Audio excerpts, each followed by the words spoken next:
Sa isang maliit na baryo sa Visayas, lumaki si Lira na sanay sa simpleng pamumuhay. Anak siya ng isang mangingisda at isang mananahi. Araw-araw niyang nakikita kung paano magsumikap ang kanyang mga magulang para lamang maitawid ang pangangailangan ng pamilya. Sa kabila ng kahirapan, pinalaki siya sa disiplina, respeto at paninindigan sa sariling kakayahan. Bata pa lamang si Lira ay kilala na siya sa baryo bilang tahimik ngunit matalino. Madalas siyang makitang nagbabasa ng lumang aklat na hiniram lamang niya sa paaralan. Kahit kulang sa kagamitan, hindi siya nagreklamo. Sa halip, mas pinili niyang mangarap ng mas mataas kaysa sa kinagis ng buhay. Isang araw, nagdesisyon siyang umalis papuntang Maynila. Hindi naging madali ang pagpapaalam sa kanyang pamilya. Alam niyang umaasa sa kanya ang kanyang mga magulang, ngunit alam din niyang mas malaki ang pagkakataon na naghihintay sa lungsod. Bitbit ang iilang damit, lumang cellphone at maliit na halaga ng pera, sumakay siya ng barko patungo sa hindi tiyak na kinabukasan. Pagdating sa Maynila, agad niyang naramdaman ang laki ng pagkakaiba. Malalaking gusali, siksikang tao, at mabilis na takbo ng buhay ang sumalubong sa kanya. Sa unang linggo pa lamang, nahirapan na siyang makahanap ng matitirahan. Nakituloy siya sa isang murang dormitoryo na halos kasya lang ang kama at maliit na mesa. Nag-apply siya sa iba't ibang trabaho. Sa bawat opisina na kanyang pinupuntahan, dala niya ang kanyang resume at ang pag-asang mapansin ang kanyang kakayahan. Ngunit madalas, ang naririnig niya ay hindi ang inaasahan. May mga taong tumatawa sa kanyang punto kapag nagsasalita siya ng Tagalog. May ilan ding tinatanong kung marunong ba siyang gumamit ng computer kahit malinaw naman sa kanyang resume ang kanyang pinag-aralan. Minsan, may nagsabi pa na baka mas bagay daw siyang magtrabaho sa probinsya kaysa sa lungsod. Sa bawat panlalait, pinipili ni Lira na manahimik, hindi dahil wala siyang sagot, kundi dahil mas pinipili niyang patunayan ang sarili sa gawa kaysa sa salita. Ngunit sa loob niya, unti-unting naiipon ang sakit at determinasyon. Makalipas ang ilang linggo, natanggap siya bilang office assistant sa isang maliit na logistics company. Hindi kalakihan ang sweldo, ngunit sapat upang makapagsimula.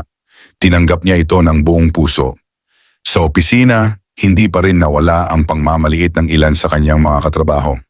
May mga pagkakataong inuutusan siya ng trabaho na hindi naman sakop ng kanyang posisyon.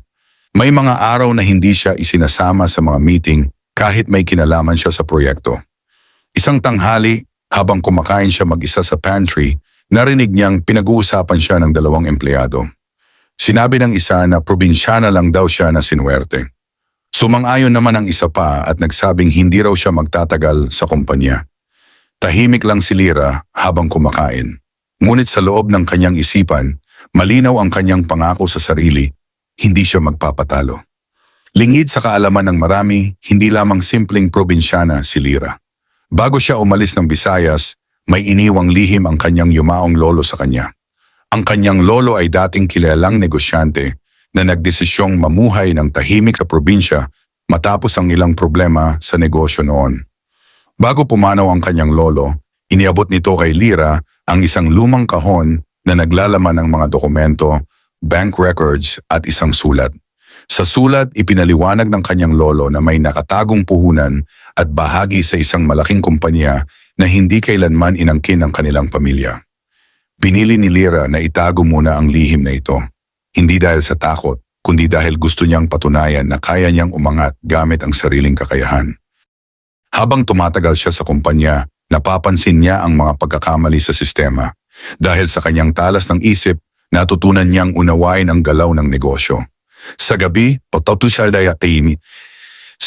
patuloy siyang nag-aaral gamit ang mga lumang dokumentong iniwan ng kanyang lolo. Unti-unti niyang binubuo ang plano para sa kanyang kinabukasan. Isang araw may dumating na malaking problema sa kumpanya. May nawalang mahalagang kliyente dahil sa maling pagproseso ng papeles. Nagkagulo ang opisina. Maraming empleyado ang hindi alam ang gagawin. Tahimik na lumapit si Lira sa supervisor at nagbigay ng suwestyon kung paano maibabalik ang tiwala ng kliyente. Sa una ay nag-alinlangan ang supervisor, ngunit dahil wala nang ibang option, sinubukan nila ang kanyang mungkahi. Makalipas ang ilang araw, bumalik ang kliyente sa kumpanya. Nagulat ang lahat nang malaman na si Lira ang nagbigay ng solusyon. May ilan na nagsimulang magbago ang pakikitungo sa kanya. Ngunit may iba pa ring hindi kumbinsido. Sa gabing iyon habang nakaupo si Lira sa kanyang maliit na kama sa dormitoryo, hawak niya ang lumang kahon ng kanyang lolo. Alam niyang ito pa lamang ang simula. Alam niyang darating ang araw na mababago niya ang tingin ng mga taong kumutya at nanlait sa kanya. Ngunit ang pagbabagong iyon ay hindi manggagaling sa galit o dahas. Magmumula ito sa tagumpay, sa katotohanan, at sa tamang oras ng pagbubunyag ng kanyang lihim. Habang pinapatay niya ang ilaw at ipinikit ang kanyang mga mata, malinaw sa kanyang puso ang kanyang direksyon. Hindi lamang siya napunta sa Maynila para maghanap ng trabaho. Naroon siya para buuin ang sarili niyang kapalaran. At upang ipakita na ang isang Bisaya na minamaliit ay kayang maging mas matatag kaysa sa inaakala ng lahat. Lumipas ang mga buwan at unti-unting nasanay si Lira sa mabilis na takbo ng buhay sa Maynila. Maaga siyang gumigising, sumasakay sa masikip na jeep at pumapasok sa opisina na laging handang harapin ang anumang pagsubok. Sa kabila ng pagod, hindi niya hinayaang mawala ang disiplina na natutunan niya sa kanilang baryo. Sa kumpanya, mas dumami ang gawain niya matapos ang insidenteng naligtas niya ang relasyon ng kumpanya sa kliyente. Bagamat hindi siya opisyal na na-promote, madalas na siyang hinga ng payo ng kanyang supervisor. May ilang kasamahan ang nagsimulang gumalang sa kanya, ngunit mayroon pa ring mga taong lihim siyang minamaliit. Isang bagong empleyado ang dumating sa opisina. Si Maren ay galing sa kilalang universidad sa Maynila at agad naging sentro ng atensyon. Matalino, magaling magsalita, at may kumpiyansa sa sarili. Ngunit hindi nagtagal, napansin ni Lira ang paraan ng pakikitungo nito sa kanya. Sa mga meeting, madalas siyang i-cut off ni Maren kapag nagbibigay siya ng ideya. Kapag may mali sa trabaho, madalas ipinapasa sa kanya ang sisi. Hindi lantaran ang panlalait ngunit sapat upang maramdaman ang pangmamaliit.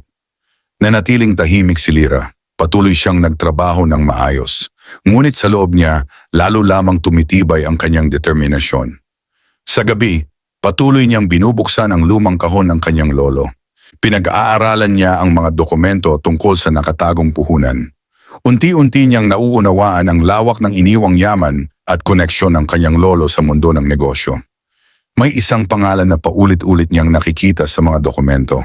Isang malaking kumpanya sa logistics industry, kaparehong industriya kung saan siya kasalukuyang nagtatrabaho. Dahil dito, nagsimula siyang magsaliksik. Gumamit siya ng libreng internet sa isang maliit na computer shop malapit sa dormitoryo. Natuklasan niya na ang kumpanyang iyon ay lumaki ng husto sa nakaraang dekada. Ngunit may bahagi roon na hindi kailanman na-claim ng kanilang pamilya. Unti-unting nabubuo sa kanyang isipan ang mas malaking plano. Sa opisina, nagkaroon muli ng problema. May bagong proyekto na kailangang maayos sa loob ng maikling panahon. Maraming senior staff ang nahirapan sa sistema ng data tracking na ginagamit ng kumpanya. Habang nagmamasid, napansin ni Lira ang pattern ng error sa system. Sa halip na magsalita agad, tahimik niyang inayos ang ilang bahagi ng proseso sa loob ng kanyang saklaw na trabaho. Sa loob ng ilang araw, nabawasan ang error rate ng proyekto. Napansin ito ng management. Tinawag siya ng operations manager sa opisina nito. Sa unang pagkakataon, kinausap siya bilang mahalagang bahagi ng kumpanya. Tinanong siya kung paano niya nagawa ang pagbabago sa sistema. Maayos at malinaw siyang sumagot. Walang yabang sa kanyang tono. Purong profesionalismo lamang. Paglabas niya ng opisina, napansin niya ang pagbabago sa tingin ng ilang kasamahan. Ngunit naroon pa rin ang malamig na titig ni Maren. Makalipas ang ilang araw, nagkaroon ng internal evaluation ng kumpanya. Isa si Lira sa mga empleyadong isinama sa shortlist para sa mas mataas na posisyon. Hindi ito inaasahan ng marami. May ilang bulungan sa opisina na baka may pabor daw sa kanya ang management. May ilan ding nagsasabing sinuwerte lang siya. Narinig niya ang lahat ng iyon, ngunit hindi siya naapektuhan. Sanay na siya. Sa isang Sabado ng gabi, nagdesisyon siyang ayusin ng buo ang mga dokumentong iniwan ng kanyang lolo. Sa unang pagkakataon, pinagsama-sama niya ang lahat ng impormasyon. Doon niya tuluyang naunawaan ang buong katotohanan. Ang kanyang lolo ay hindi lamang simpleng negosyante. Isa ito sa mga unang investor sa isang kumpanyang kalaunan ay naging isa sa pinakamalaking logistics network sa bansa. Ngunit dahil sa isang issue noon, pinili nitong manahimik at itago ang koneksyon nito. Ang share na iyon ay nananatiling legal na pagmamay-ari ng kanilang pamilya. Napaupo si Lyra ng tahimik matapos basahin ang lahat. Hindi siya nakaramdam ng yabang o galit. Sa halip, nakaramdam siya ng kakaibang lakas ng loob. Alam niyang ang lihim na ito ay maaaring magbago sa kanyang buhay at sa paraan ng pagtingin sa kanya ng mundo. Ngunit hindi pa niya ito ilalabas. Hindi pa ito ang tamang panahon. Sa mga sumunod na linggo, mas lalo siyang nag-focus sa trabaho. Pinagbuti niya ang bawat gawain. Tumulong siya sa mga proyekto kahit hindi siya inuutusan. Unti-unti, nakikita na ng mas maraming tao ang kanyang kakayahan. Ngunit sa likod ng lahat, patuloy niyang binubuo ang kanyang mas malaking plano. Hindi para manakit o mang-api, kundi para ipakita ang tunay niyang halaga at para patunayan na ang mga taong minamaliit ay may kakayahang umangat nang hindi kinakailangang yurakan ng iba. Sa isang gabi habang nakatanaw siya sa mga ilaw ng lungsod mula sa bintana ng dormitoryo, malinaw sa kanyang isip na ang Maynila ay hindi lamang lugar ng pagsubok para sa kanya. Ito ang lugar kung saan niya unti-unting bubuuin ang kanyang pangalan, ang kanyang kapangyarihan, at ang kanyang tahimik ngunit matibay na pagganti sa mga taong nag-isip na siya ay walang halaga. Nagsimula ang bagong linggo na mas mabigat ang responsibilidad na dala ni Lyra. Mas madalas na siyang tinatawag sa mga meeting. Hindi pa man opisyal ang kanyang posisyon, ramdam na ng ilan sa opisina ang pagtaas ng kanyang impluensya sa mga proyekto. Sa kabila nito, mas naging tahimik siya. Mas pinili niyang obserbahan ang galaw ng mga tao sa paligid niya. Natutunan niyang hindi lahat ng ngiti ay totoo at hindi lahat ng papuri ay may mabuting hangarin. Si Maren ay patuloy na nagpapakita ng malamig na pakikitungo. Sa harap ng management ay magalang ito, ngunit sa likod ng mga meeting, madalas nitong questionin ang mga ideya ni Lyra sa paraang parang biro ngunit may halong pagmamaliit. Hindi ito pinansin ni Lyra. Sa halip, mas pinaghusayan niya ang kanyang trabaho. Isang umaga dumating ang balitang magkakaroon ng restructuring sa kumpanya. May posibilidad na magbago ang hierarchy ng mga empleyado. Maraming natakot. May ilan ang nagsimulang magpakitang gilas. May iba naman na naghanap agad ng kakampi. Si Lyra ay nanatiling kalmado. Sa loob ng mga sumunod na araw, napansin niya ang ilang kahina-hinalang transaksyon sa sistema. May mga papeles na tila paulit-ulit na nire-revise kahit tapos na ang proseso. Dahil sa likas niyang pagiging mapanuri, sinimulan niyang suriin ang pattern. Hindi siya agad nagsalita. Inipon muna niya ang ebidensya. Sa gabi, habang nakaupo sa dormitoryo, binuksan niya muli ang lumang kahon ng kanyang lolo. May isang folder na noon pa man ay hindi niya masyadong pinansin. Nang buksan niya ito, may nakita siyang listahan ng mga lumang business partners ng kanyang lolo. Isa sa mga apelyido ang tumugma sa isang pangalan sa board of directors ng kumpanyang pinagtatrabahuhan niya ngayon. Nanahimik siya habang pinoproseso ang impormasyon. Mas lalong luminaw sa kanya na ang mundo ng negosyo sa lungsod ay mas konektado kaysa sa inaakala niya. Kinabukasan, nagkaroon ng emergency meeting ang department. May lumabas na issue tungkol sa nawawalang pondo sa isang proyekto. Hindi pa malinaw kung saan ito nagmula, ngunit nagkaroon ng tensyon sa opisina. Sa kalagitnaan ng meeting, may ilang empleyado ang hindi direktang nagbabanggit sa posibilidad na may insider na may kinalaman dito. Ramdam ni Lyra ang bigat ng sitwasyon, ngunit pinili niyang manahimik habang pinagmamasdan ang reaksyon ng bawat isa. Napansin niya ang bahagyang pagkabahala sa mukha ni Maren. Hindi malinaw kung ito ay dahil sa pressure o may mas malalim na dahilan. Makalipas ang ilang araw, mas lumala ang sitwasyon. May external audit na ipinasok ang kumpanya.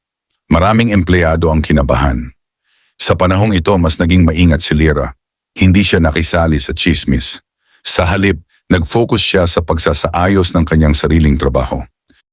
Sa isang gabi, nakatanggap siya ng email mula sa operations manager. Hinihingi ang kanyang tulong sa pag-review ng ilang historical data ng kumpanya. Hindi niya ito inaasahan, ngunit tinanggap niya ang gawain. Habang sinusuri niya ang mga lumang record, napansin niya ang ilang entries na may pagkakapareho sa kahina-hinalang pattern na nakita niya sa kasalukuyang sistema. Unti-unti, nabubuo ang isang mas malaking larawan sa kanyang isipan. Hindi lamang ito simpleng pagkakamali sa accounting. May posibilidad na may matagal ng anomalya sa loob ng kumpanya. Napahinto siya sandali. Alam niyang delikado ang ganitong kaalaman. Ngunit hindi siya umatras.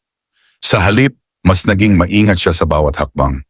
Nagsimula siyang magtago ng sariling kopya ng mga datos, hindi para gamitin sa maling paraan, kundi bilang proteksyon sa sarili kung sakaling may mangyaring hindi inaasahan.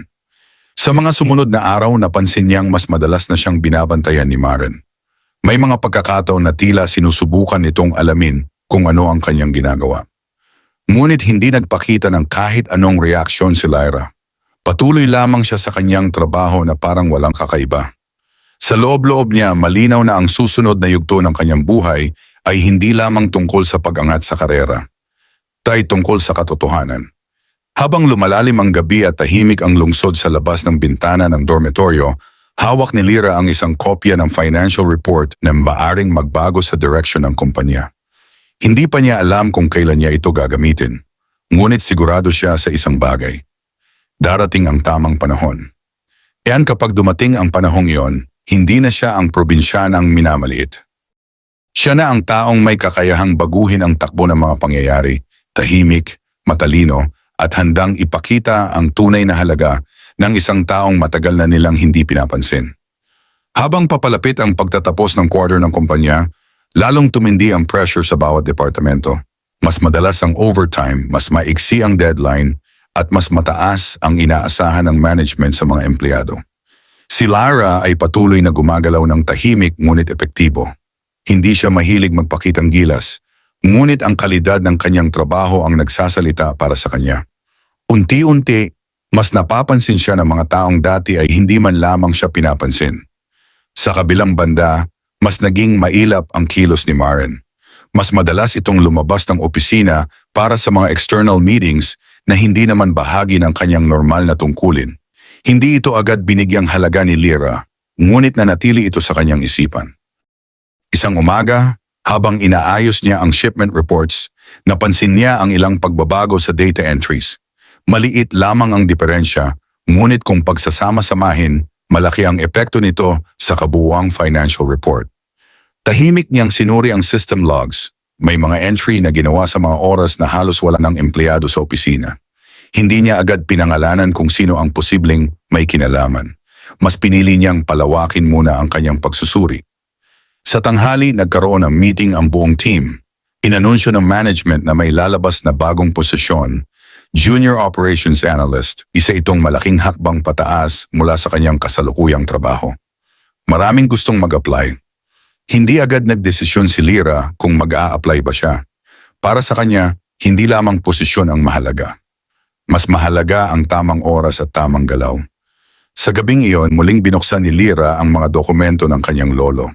May nakita siyang lumang kontrata na may petsa pa mula 2 dekada ang nakalipas. Nakasaad doon ang eksaktong porsyento ng share na nakapangalan sa kanilang pamilya sa isang malaking logistics corporation. Nang i-compare niya ang pangalan ng corporation sa kasalukuyang industriya, mas lalo siyang nakumbinsi na ang impluwensya ng kanyang lolo ay mas malaki kaysa sa inaakala niya noon. Ngunit hindi niya ito tiningnan bilang shortcut sa tagumpay. Para sa kanya, isa lamang itong sandata na gagamitin sa tamang panahon. Kinabukasan, nagpasya siyang mag-apply sa bagong posisyon. Naging maayos ang kanyang interview. Simple, diretso, at malinaw ang kanyang mga sagot. Hindi siya nagpakitang gilas, ngunit ramdam ng panel ang lalim ng kanyang kaalaman. Pagkatapos ng interview, narinig niya ang ilang bulungan mula sa ibang empleyado. May ilan na nagsasabing malakas daw ang loob niya para mag-apply. May iba naman na nagsasabing baka raw hindi siya kayanin ang mas mataas na responsibilidad. Hindi niya ito pinansin. Makalipas ang 1 linggo, lumabas ang resulta. Napili si Lyra bilang bagong Junior Operations Analyst. Tahimik niyang tinanggap ang balita. Walang pagyayabang, walang dramatikong reaksyon. Ngunit sa loob niya, alam niyang isa na naman itong hakbang patungo sa mas malaking layunin. Hindi natuwa ang lahat sa opisina. May ilan na nagbigay ng formal na pagbati, ngunit may ilan ding naging malamig ang pakikitungo. Isa na rito si Maren. Sa mga sumunod na araw, mas naging komplikado ang trabaho ni Lyra. Mas marami siyang access sa data, mas malalim ang kanyang involvement sa operasyon ng kumpanya. Dahil dito, mas malinaw niyang nakita ang pattern ng mga anomalya sa system. May mga transaksyon na tila maingat na tinatago sa loob ng normal na proseso. Hindi siya agad kumilos. Sa halip, sinimulan niyang idokumento ang lahat. Oras, petsa, halaga, at posibleng koneksyon ng bawat entry. Isang gabi, habang siya na lang ang natitira sa opisina, may napansin siyang bagong entry sa system. Malaki ang halaga nito at nakatag bilang Emergency Operational Adjustment. Ngunit nang suriin niya ang detalye, walang sapat na dokumento na sumusuporta rito. Sa sandaling iyon, naramdaman niya na malapit na siya sa katotohanan. Habang pauwi siya sa dormitoryo, mas naging malinaw sa kanya ang direksyon ng kanyang buhay. Hindi na lamang ito tungkol sa pag-angat mula sa pangmamaliit ng ibang tao. Ito ay tungkol sa paglalantad ng katotohanan, pagprotekta sa kanyang sarili, at paghahanda sa araw na magagamit niya ang iniwang pamana ng kanyang lolo upang tuluyang baguhin ang kanyang kapalaran. Sa kanyang maliit na kwarto, tahimik siyang naupo sa gilid ng kama. Hawak ang lumang susi na kasama sa kahon ng kanyang lolo, naramdaman niya na malapit na niyang buksan ang susunod na pinto ng kanyang buhay. At kapag nabuksan ang pintong iyon, hindi na siya basta empleyado lamang sa mata ng mga taong kumutya sa kanya. Siya na ang magiging isa sa mga taong may kakayahang magdikta ng direksyon ng laro sa mundo na minsang tumangging tanggapin siya. Mas naging mabigat ang mga araw ni Lyra matapos siyang maging Junior Operations Analyst. Mas malawak na ang saklaw ng kanyang trabaho at mas marami na rin ang nakamasid sa bawat kilos niya. Hindi na siya ang tahimik na office assistant na madaling maliitin. Isa na siyang mahalagang bahagi ng daloy ng operasyon ng kumpanya. Sa bawat meeting, mas pinapakinggan na ang kanyang opinyon. Ngunit kasabay nito, mas ramdam niya ang tensyon mula sa ilang kasamahan. May mga ngiting pilit, may mga pagbating walang init, may mga titig na puno ng pagdududa. Si Maren ay nanatiling malamig. Mas naging maingat ito sa pakikitungo kay Lyra, ngunit ramdam pa rin ang hindi pagkagusto. Mas naging professional ang kilos nito sa harap ng iba, ngunit sa mga pagkakataong sila lang ang magkalapit, naroon pa rin ang distansya. Hindi ito binigyang halaga ni Lyra. Mas abala ang kanyang isipan sa mas malalaking bagay. Sa bagong access na ibinigay sa kanya, mas malinaw niyang nakita ang daloy ng pera at operasyon ng kumpanya. Doon niya nakumpirma ang hinala. May sistematikong paggalaw ng pondo na tila sinasadya ngunit ginagawang mukhang normal na proseso. Hindi siya agad gumawa ng hakbang. Alam niyang delikado ang ganitong impormasyon. Sa halip, tahimik niyang ipinagpatuloy ang pag-ipon ng datos. Maingat niyang tinatala ang bawat detalye. Sa labas ng opisina, patuloy ang kanyang simpleng buhay. Dormitoryo, trabaho, at paminsang pagbisita sa murang karinderya sa kanto. Hindi alam ng karamihan na sa loob ng kanyang bag ay dala niya ang flash drive na naglalaman ng mga ebidensyang unti-unti niyang nabubuo.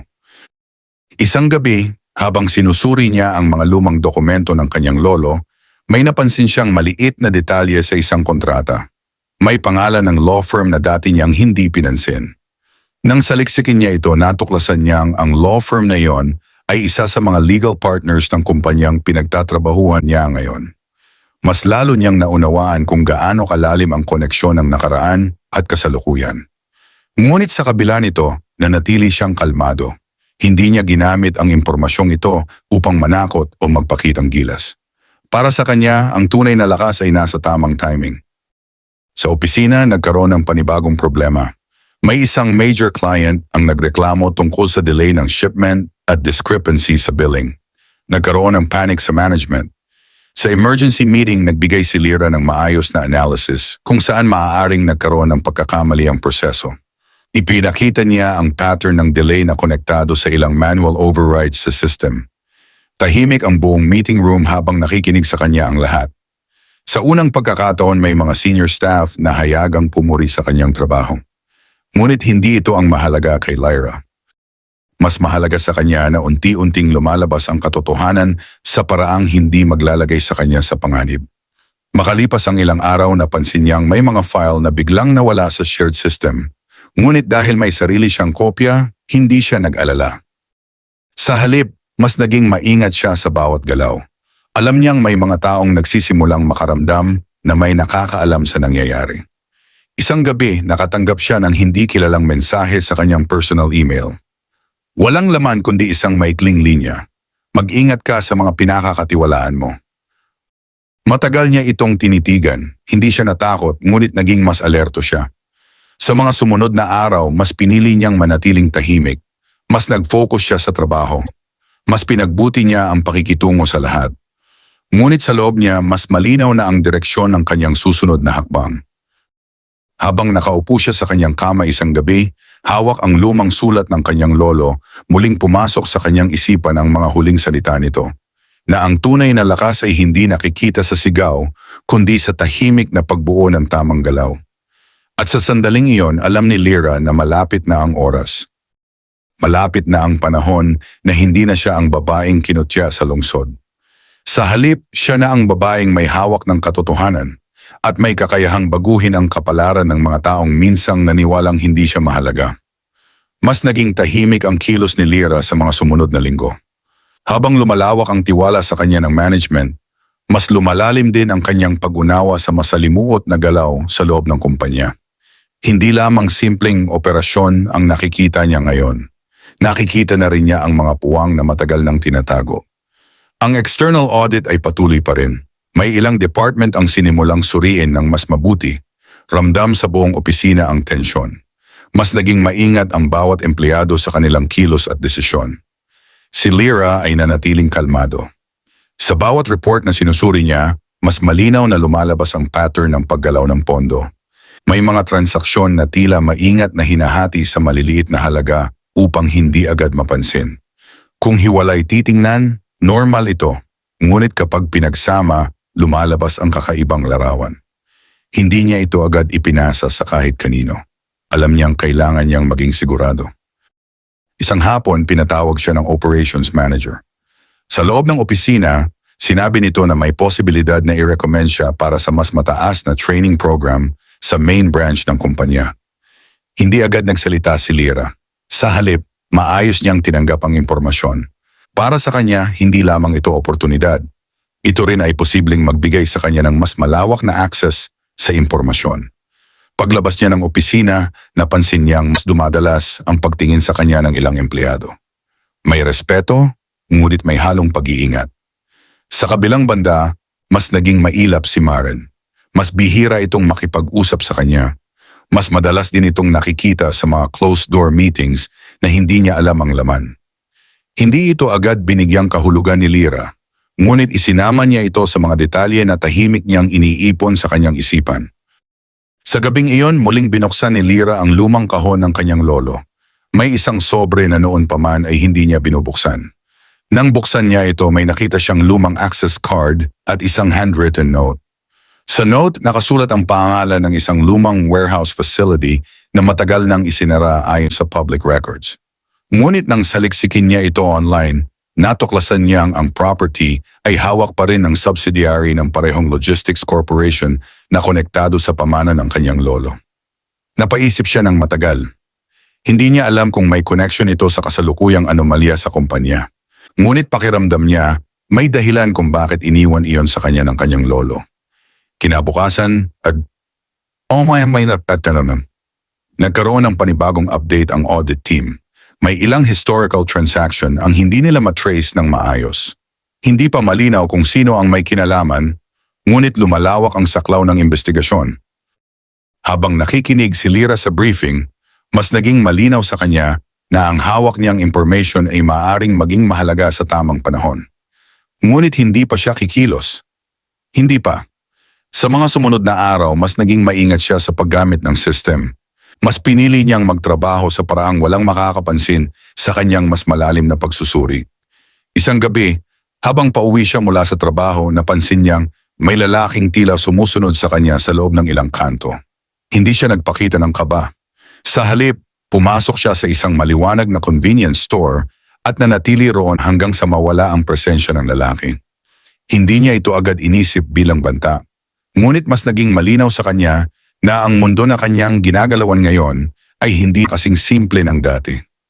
Pagdating sa dormitoryo, tahimik siyang umupo at pinagmasdan ang mga ilaw ng lungsod sa bintana. Hindi na siya ang babaeng bagong dating na nangangapa sa lungsod. Mas matatag na siya ngayon. Mas matalino. Mas handa. Sa kanyang bag naroon ang flash drive, ang mga dokumento ng kanyang lolo at ang mga ebidensyang unti-unti niyang binubuo. Sa kanyang isipan, malinaw ang susunod na yugto ng kanyang plano. Hindi siya magmamadali, hindi siya gagawa ng hakbang na hindi sigurado.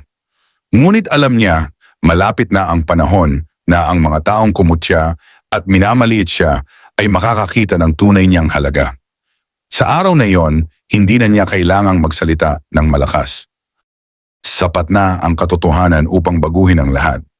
Mas naging mabigat ang atmosfera sa loob ng kumpanya habang papalapit ang pagtatapos ng external audit. Mas mahigpit ang pagsusuri sa mga dokumento, mas maraming tanong ang ibinabato sa bawat departamento, at mas naging maingat ang management sa bawat galaw. Si Lyra ay patuloy na gumagalaw ng tahimik at maingat. Habang mas lumalawak ang access niya sa system, mas malinaw niyang nakikita ang mas malalaking puwersang kumikilos sa likod ng operasyon ng kumpanya. Hindi na lamang ito simpleng anomalya sa accounting. May malinaw na indikasyon na may matagal ng sistemang ginagamit upang ilihis ang pondo nang hindi agad napapansin. Hindi siya nagmadali. Patuloy niyang kinukumpleto ang kanyang ebidensya. Sa opisina, kumalat ang balita na may ilang empleyado mula sa ibang branch ang sinuspinde habang iniimbestigahan. Dahil dito, mas dumami ang takot at bulungan sa loob ng kumpanya. May ilang empleyado ang nagsimulang mag-ingat sa pakikipag-usap. May ilan ding biglang naging mas palakaibigan sa kanya. Hindi ito ipinagmalaki ni Lyra. Sanay na siya sa pagbabago ng pakikitungo ng mga tao depende sa sitwasyon. Si Maren ay mas naging tahimik. Ngunit sa mga pagkakataong nagkakasalubong sila, ramdam pa rin ni Lyra ang tensyon sa pagitan nila. May mga sandali na tila gustong magsalita ni Maren, ngunit pinipili nitong manahimik. Isang araw pinatawag si Lyra sa conference room kasama ang ilang senior staff. Ipinaalam sa kanya na isa siya sa napiling ipadala sa Advanced Operations Training sa main branch. Malaking oportunidad ito. Tinanggap niya ito ng may respeto at profesionalismo. Ngunit sa loob niya, alam niyang ang training na ito ay magbibigay sa kanya ng mas malawak na kaalaman at mas malalim na access sa mga sensitibong proseso ng kumpanya. Sa gabing iyon, habang inaayos niya ang kanyang mga gamit sa dormitoryo, muling binuksan ni Lyra ang lumang kahon ng kanyang lolo. Pinagmasdan niya ang lumang access card na nakita niya noong nakaraang linggo. Unti-unti niyang naramdaman na malapit na siyang makarating sa puntong matagal na niyang inihahanda. Sa mga sumunod na araw, naghanda siya para sa pagpunta sa main branch.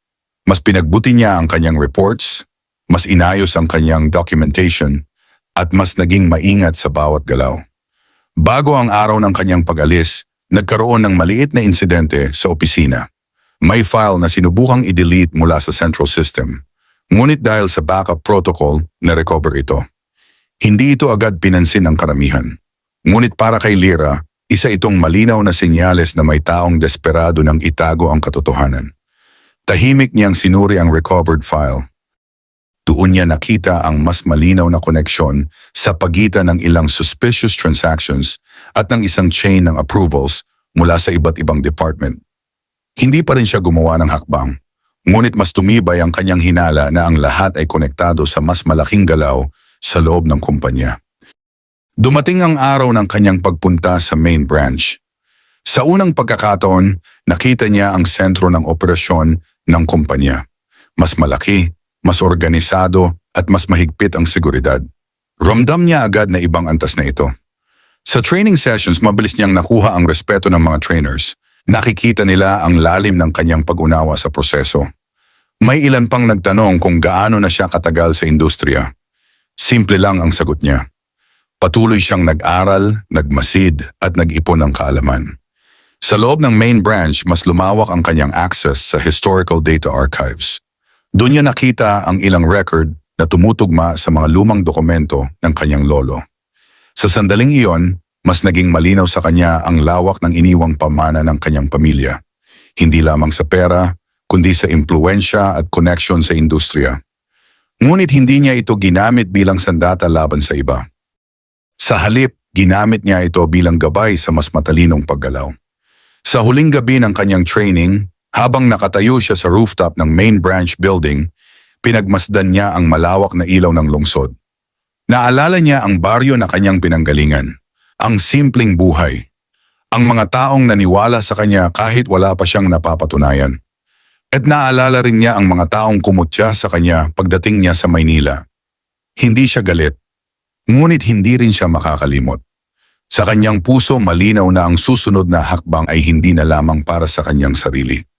Ito ay para sa katotohanan. At kapag dumating ang araw na yon, hindi na siya ang babaeng minamaliit sa sulok ng opisina. Siya na ang babaeng may kakayahang magbunyag ng katotohanang matagal nang itinatago at baguhin ang direksyon ng mundo na minsang tumangging tanggapin siya. Pagbalik ni Lyra mula sa main branch, kapansin-pansin agad ang pagbabago sa pakikitungo ng mga tao sa kanya. Hindi na siya basta empleyadong tahimik na gumagawa ng trabaho.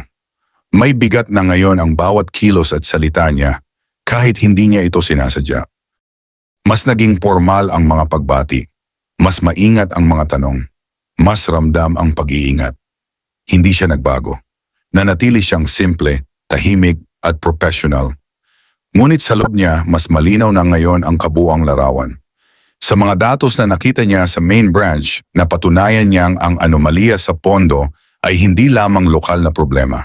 Isa itong sistemang matagal nang umiiral, pinapatakbo ng piling tao sa loob ng kumpanya at pinoprotektahan ng katahimikan ng iba. Sa kanyang mesa, maingat niyang inayos ang mga dokumentong dala niya.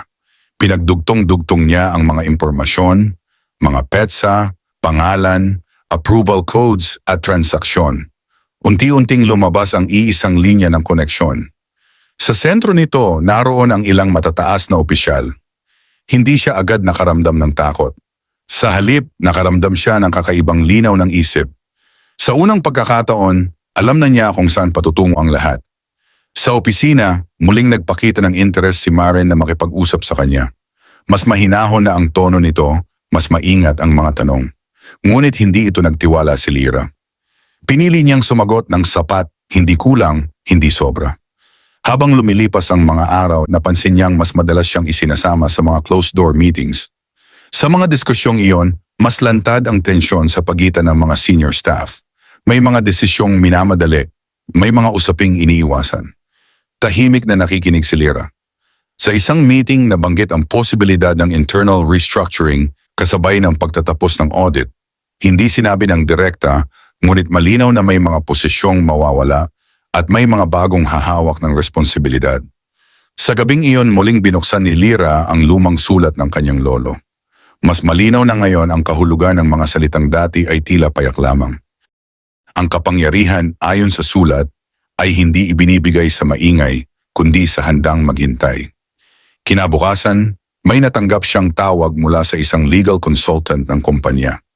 Inimbitahan siyang magbigay ng technical clarification tungkol sa ilang operational records. Hindi siya nagulat, alam niyang darating ito. Sa maayos at malinaw na paraan, ipinaliwanag niya ang proseso, walang akusasyon, o siya lang emosyon. Ngunit sapat ang kanyang paliwanag upang malinawan ang ilang butas sa kwento ng mga responsable. Pagkatapos ng tawag, ramdam niyang may gumalaw sa loob ng sistema. Sa mga sumunod na araw, may mga biglaang leave ang ilang empleyado. May ilan ding hindi na pumasok. Tahimik ang management, ngunit ramdam ng lahat na may nagbabagong direksyon. Sa isang hapon, habang nag-aayos siya ng report, may iniabot sa kanya ang isang messenger, isang sobre na walang pangalan. Sa loob nito, may kopya ng isang internal memo na hindi pa opisyal na inilalabas. Nakasulat doon ang rekomendasyon para sa suspension ng ilang matataas na opisyal, kasabay ng pagbubuo ng bagong interim leadership team. Hindi siya ngumiti, hindi siya natuwa. Sa halip, nakaramdam siya ng bigat ng responsibilidad. Alam niyang ang katotohanan na kanyang tinutulungan ilantad ay may epekto sa maraming buhay, hindi lamang sa mga may kasalanan, kundi pati sa mga nadamay. Sa gabing iyon, tahimik siyang umuwi sa dormitoryo. Habang nakahiga siya sa kama, pinakinggan niya ang ingay ng lungsod sa labas, ang parehong lungsod na minsang kumutya sa kanya. Hindi na siya ang dating Lyra na nangangapa sa Maynila. Ngunit hindi rin siya naging ibang tao. Mas malinaw lamang ang kanyang paninindigan. At sa kanyang isipan, alam niyang ang susunod na kabanata ay hindi na tungkol sa paghahanda. Ito na ang simula ng tunay na pagganti, hindi sa pamamagitan ng galit, kundi sa pamamagitan ng katotohanang hindi na kayang itago ng kahit sino. Mas tumahimik ang buong kumpanya matapos kumalat ang balita ng mga suspension. Walang opisyal na anunsyo, ngunit ramdam ng bawat empleyado ang bigat ng mga pangyayaring nagaganap. Ang dating ingay ng opisina ay napalitan ng maingat na kilos at piling usapan. Si Lyra ay patuloy na pumapasok sa trabaho na parang walang nagbago. Ngunit sa bawat hakbang niya sa loob ng gusali, dama niya ang mga matang sumusunod sa kanya. Hindi na mapangmata, kundi puno ng pag-iingat at paggalang. Sa loob ng ilang araw, sunod-sunod ang pagdating ng mga investigador at legal consultants. May mga silid na biglang isinara. May mga dokumentong inilabas mula sa archive. Unti-unting inilalatag ang katotohanan. Tinawag si Lyra ng Interim Management Committee. Sa pagkakataong ito, hindi na lamang siya hinihinga ng paliwanag. Hinihinga na siya ng gabay. Maingat siyang nagsalita. Hindi niya inangkin ang tagumpay. Hindi rin siya nagbintang. Ipinakita lamang niya ang mga datos, ang proseso, at ang luhika sa likod ng mga natuklasan. Tahimik ang silid habang nakikinig ang mga naroon. Sa unang pagkakataon, malinaw kay Lyra na ang dating kapangyarihan ng iilan ay unti-unti nang nababasag. Samantala tuluyan ang nawala si Marin sa opisina. Walang paliwanag, walang pamamaalam. Para sa ilan, isa lamang itong personal na desisyon. Para kay Lyra, isa itong senyales na ang mga taong may alam ay pinipiling umiwas sa liwanag. Hindi siya nakaramdam ng galit. Wala ring tuwa. Para sa kanya, sapat na ang katotohanang lumalabas ang katotohanan. Sa isang hapon, habang nagre-review siya ng mga dokumento, nakatanggap siya ng tawag mula sa isang pribadong numero. Maingat siyang sumagot. Sa kabilang linya, isang boses ang nagpakilalang kinatawan ng isang holding company, ang parehong pangalan na matagal na niyang nakikita sa mga dokumento ng kanyang lolo. Hindi nagulat si Lyra. Maikling ngunit malinaw ang pag-uusap. Inimbitahan siyang makipagkita upang talakayin ang ilang historical interests na may kinalaman sa kanilang pamilya. Tahimik niyang tinanggap ang imbitasyon. Sa gabing iyon, muling binuksan ni Lyra ang lumang kahon. Ngayon ay may bagong bigat sa kanyang mga kamay. Ang lihim na matagal niyang iningatan ay unti-unti nang humihingi ng liwanag. Hindi na niya ito kayang ipagpaliban. Kinabukasan, second kami na pasaan ay naipamos dan. Sa isang pribadong meeting room sa isang tahimik na gusali sa lungsod, humarap si Lyra sa mga taong matagal nang konektado sa nakaraan ng kanyang pamilya. Ipinakita niya ang mga dokumento. Ipinakita niya ang katotohanan. Walang sigawan. Walang pagtatalo. May katahimikan lamang at pag-amin. Kinilala ang karapatan ng kanilang pamilya sa bahagi ng kumpanyang matagal nang pinapatakbo ng iba. Ipinaliwanag ang mga pagkakamaling nagawa sa paglipas ng mga taon. At sa huli, inilatag ang posibilidad ng pagbabalik ng kanilang impluensya hindi sa likod ng anino kundi sa harap ng liwanag. Hindi agad nagdesisyon si Lyra. Mas mahalaga sa kanya ang isang bagay, na ang pagbabalik na ito ay hindi magiging kasangkapan ng pang-aabuso kundi ng pagwawasto. Sa mga sumunod na araw, opisyal na inanunsyo ng kumpanya ang restructuring, may mga opisyal na tinanggal, may mga bagong hinirang, at sa gitna ng lahat ng ito, may isang pangalan ang tahimik na lumutang, isang pangalan na dati ay hindi pinapansin. Si Lyra, hindi bilang simbolo ng paghihiganti, kundi bilang patunay na ang katahimikan, kapag sinamahan ng talino at tiyaga, ay may kakayahang magpabagsak ng matagal ng kasinungalingan. Sa huling gabi ng linggong iyon, habang naglalakad siya pauwi, napatingin siya sa mga ilaw ng Maynila. Naalala niya ang unang araw niya sa lungsod, ang pangmamaliit, ang pagtawa, ang pagdududa. Lahat iyon ay tila malayo na ngayon. Hindi dahil nagbago ang mundo, kundi dahil siya ang nagbago ng kanyang lugar dito. At alam niyang ang susunod na kabanata ay hindi na lamang pagtatapos ng isang laban. Ito na ang simula ng isang bagong yugto kung saan ang kanyang lihim ay ganap nang maglilingkod hindi lamang sa kanya kundi sa mas malawak na katotohanang matagal nang naghihintay ng katarungan. Dumating ang araw na tuluyan ng inanunsyo ang bagong direksyon ng kumpanya. Sa isang tahimik ngunit formal na pagpupulong, inilatag ng interim leadership ang mga pagbabagong ipatutupad, mas mahigpit na sistema, mas malinaw na pananagutan at bagong pamantayan ng pamumuno. Sa gitna ng mga pangalan at posisyon, malinaw ang isang desisyon. Si Lira ay itinalaga bilang bahagi ng Strategic Oversight Team, isang papel na may tahimik ngunit matibay na impluwensya sa operasyon ng buong organisasyon. Hindi siya tumayo para magpasalamat. Hindi rin siya nagsalita ng mahaba. Tinanggap niya ang responsibilidad na parang natural na hakbang lamang sa isang mahabang paglalakbay. Sa mga sumunod na linggo, unti-unting nagbago ang klima sa loob ng kumpanya. Bumalik ang tiwala ng mga kliyente. Naging mas maayos ang proseso. Ang mga empleyadong dati tahimik na takot ay nagsimulang magsalita, hindi dahil sa pangako ng gantimpala, kundi dahil sa katiyakang may makikinig. Si Lira ay naging halimbawa ng ganitong pagbabago. Hindi siya naghari, hindi siya nanakot. Ang kanyang paraan ay simple, makinig, suriin at kumilos ng patas. Sa labas ng opisina nanatiling payak ang kanyang buhay. Pareho pa rin ang dormitoryo. Pareho pa rin ang karinderyang pinupuntahan. Para sa kanya, ang tunay na tagumpay ay hindi nasusukat sa pagbabago ng anyo ng pamumuhay, kundi sa katahimikan ng konsensya. Isang hapon, nakatanggap siya ng sulat mula sa baryo sa Visayas, sulat ng kanyang ina. Ikinuwento nito ang mga simpleng balita, ang pag-aani, ang tahimik na umaga sa tabing dagat, at ang balitang ipinagmamalaki ng mga kapitbahay ang kanyang pangalan. Hindi dahil sa yaman, kundi dahil sa dangal. Tahimik nang ngumiti si Lira habang binabasa ang sulat. Sa gabing iyon, binuksan niya ang lumang kahon ng kanyang lolo sa huling pagkakataon.